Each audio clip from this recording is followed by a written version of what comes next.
May ubo ka ba na hindi mawala-wala kahit ilang sirup na ang nainom mo? 2 linggo na, 3 linggo na, pero nandyan pa rin. Minsan may plema, minsan may lagnat sa hapon.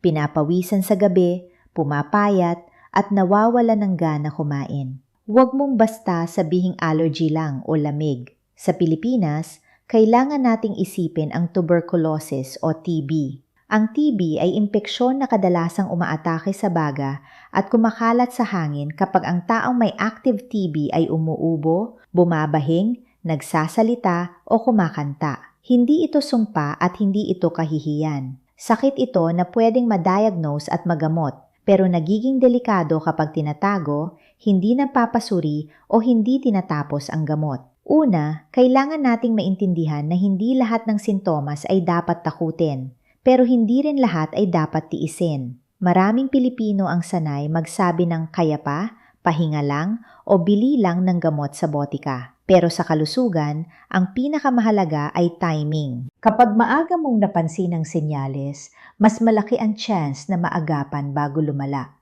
Ang warning sign number 1 ay ubo na tumatagal ng 2 linggo o higit pa. Ito ang pinakaimportanteng senyales na dapat magpatingin. Ang warning sign number 2 ay plema na may dugo o kulay kalawang. Kahit konti lang, kailangan itong seryosuhin. Ang warning sign number 3 ay pagpapawis sa dabi kahit hindi naman mainit ang kwarto. Minsan nababasa ang damit o unan. Ang warning sign number 4 ay pagpayat, kawalan ng gana kumain, at panghihina. Ang katawan ay parang nauubos habang lumalaban sa impeksyon. Ang warning sign number 5 ay lagnat na pabalik-balik lalo na sa hapon o gabi. Hindi laging mataas pero paulit-ulit. Ang warning sign number 6 ay pananakit ng dibdib o hirap huminga, lalo na kung matagal na ang ubo o may ibang sakit gaya ng diabetes. Ang pinakamalaking problema sa TB ay hindi lang ang bakterya, kundi ang hiya at takot. May mga taong ayaw magpa-check dahil baka husgahan. Pero habang tinatago ang ubo, mas tumataas ang posibilidad na mahawa ang pamilya, katrabaho at kasama sa bahay.